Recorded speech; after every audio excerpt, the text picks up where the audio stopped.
Assalamualaikum warahmatullahi wabarakatuh. Yang terhormat kepada Bapak Deskoni, Sarjana Pendidikan Magister Pendidikan, dan Bapak Muhammad Akbar Budiman, Sarjana Pendidikan Magister Sains, selaku dosen pengampu mata kuliah Ekonomi Pembangunan. Dalam video kali ini, kami kelompok 2 akan mempresentasikan hasil diskusi kami mengenai faktor-faktor pertumbuhan ekonomi.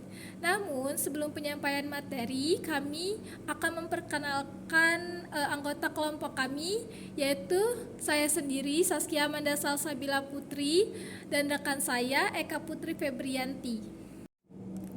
Pertumbuhan ekonomi. Secara umum, pertumbuhan ekonomi adalah keadaan di mana naiknya pendapatan dari munculnya kenaikan produksi barang dan jasa. Pertumbuhan ekonomi juga disebut sebagai proses dalam perekonomian negara yang berlangsung dalam kurun waktu tertentu, yang biasanya diukur dengan angka pertumbuhan produk domestik bruto atau PDB. Pertumbuhan ekonomi dapat terjadi karena peningkatan faktor produksi seperti modal, tenaga kerja, dan teknologi, serta peningkatan efisiensi dan produktivitas. Sebuah negara bisa dikatakan sudah mengalami pertumbuhan ekonomi jika kehidupan masyarakatnya menjadi lebih baik dari sebelumnya. Adapun ciri-ciri pertumbuhan ekonomi, menurut Profesor Simon Kuznets yang merupakan seorang ahli ekonom dan juga guru besar ilmu ekonomi, yang merupakan ciri-ciri pertumbuhan ekonomi adalah yang pertama, yaitu terjadi laju pertumbuhan penduduk serta produk per kapita yang tepat. Yang kedua, meningkatnya produktivitas masyarakat. Yang ketiga, adanya perubahan struktural yang signifikan. Yang keempat, terjadinya urbanisasi dalam suatu negara. Yang kelima, melakukan ekspansi ke negara maju. Dan yang keenam, terjadinya arus barang, modal, dan juga manusia antar bangsa atau antar negara di dunia. Faktor yang mempengaruhi pertumbuhan ekonomi yang pertama yaitu sumber daya manusia atau SDM. Faktor SDM ini mampu mempercepat dan bahkan mampu memperlambat proses pertumbuhan ekonomi. Contohnya adalah saat suatu negara mempunyai pengangguran yang meningkat terhadap penduduknya, maka negara tersebut dinilai mengalami kemunduran. Adanya penurunan kualitas pada sumber daya manusia ini melahirkan peningkatan jumlah pengangguran yang kemudian diperburuk dengan semakin menurunnya jumlah lapangan pekerjaan. Yang kedua, sumber daya alam atau SDA. Kekayaan SDA yang dimiliki tidak diiringi dengan kualitas peningkatan SDM yang baik dalam mengelolanya. Hasilnya, negara menjadi sering melakukan ekspor barang mentah dan mengimpornya kembali dengan barang yang sudah jadi dengan harga yang lebih mahal. Adanya keterbatasan dalam mengolah sumber daya alam ini mewajibkan suatu perusahaan yang bergerak dalam bidang pengelolaan barang mentah kerap kali mengimpor bahan mentahnya dari luar negeri, sehingga membuat produk perusahaan menjadi lebih mahal daripada saat terus memperolehnya dari luar negeri. Untuk materi selanjutnya yang akan dilanjutkan oleh rekan saya, yaitu Eka Putri Febrianti, kepadanya dipersilakan. Baiklah, di sini saya akan melanjutkan dari rekan saya tadi mengenai faktor yang mempengaruhi pertumbuhan ekonomi. Yang ketiga, kemajuan iptek. Kemajuan iptek di suatu negara ini dalam hal ekonomi jika mengalami peningkatan terkait pemanfaatan ilmu pengetahuan dan teknologinya. Hal ini sama berlakunya untuk perusahaan yang mengutamakan teknologi untuk melahirkan barang atau jasa yang lebih efisien. Adanya pemanfaatan teknologi yang sudah maju dinilai bahwa perusahaan tersebut bisa melahirkan lebih baik atau lebih banyak produk yang lebih cepat serta efisien. Yang keempat, tingkat inflasi. Tingkat inflasi salah satu gejala yang mampu memberikan dampak pada pertumbuhan ekonomi ialah inflasi.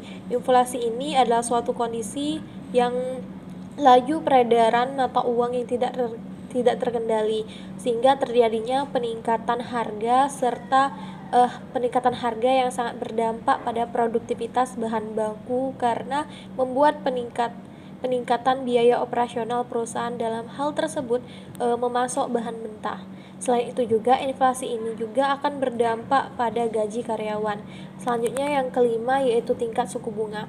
Tingkat suku bunga di sini yang pada suatu negara juga mampu mempengaruhi pertumbuhan ekonominya.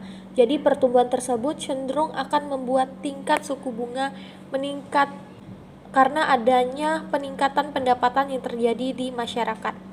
Oke, selanjutnya mengenai sumber daya manusia dan pertumbuhan. Jadi apa sih sumber daya manusia itu?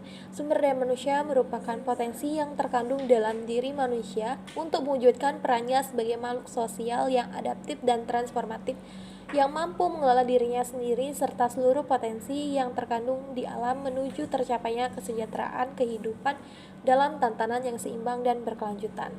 Keberadaan manusia ini juga menjadi bagian penting dalam pembangunan ekonomi di suatu negara sebagai pelengkap sumber daya alam yang ada. Manusia juga berperan sebagai pengelola sumber daya awal yang semula merupakan bahan mentah, kemudian diolah menjadi bahan setengah jadi atau barang jadi sehingga siap untuk dimanfaatkan. Namun tidak hanya itu, tenaga manusia juga dibutuhkan dalam pelaksanaan kegiatan untuk menunjang pembangunan. Adanya kualifikasi khusus yang harus dipenuhi membuat semua orang tidak bisa menjadi agen pembangunan. Diperlukannya manusia dengan kompetensi dan keseriusan dalam melakukan kegiatan dan tugasnya, yaitu dalam rangka pembangunan. Lalu, mengapa harus manusia berkompeten? Apabila digunakan di tenaga manusia tidak memiliki kompetensi di bidang tertentu, maka justru hal tersebut bisa merusak sumber daya alam sehingga merugikan negaranya sendiri. Oleh karena itu, diperlukan kompetensi khusus di bidang tertentu atau di bidang tersebut agar mereka bisa memanfaatkan sumber daya alam sesuai dengan kebutuhan pembangunan ekonominya. Selanjutnya mengenai sumber daya alam dan pertumbuhan, yang dimana sumber daya alam atau sesuatu yang berasal dari alam ini mencakup kesuburan tanah, letak dan susunannya, kekayaan alam, mineral, iklim, sumber air hingga ke sumber kelautan. Bagi pertumbuhan ekonomi, ketersediaan sumber daya alam memiliki peran penting terhadap perekonomian suatu negara dalam menunjang pembangunan. Dalam hal ini juga kita mengenal ada dua jenis sumber daya alam, yaitu hayati dan non-hayati.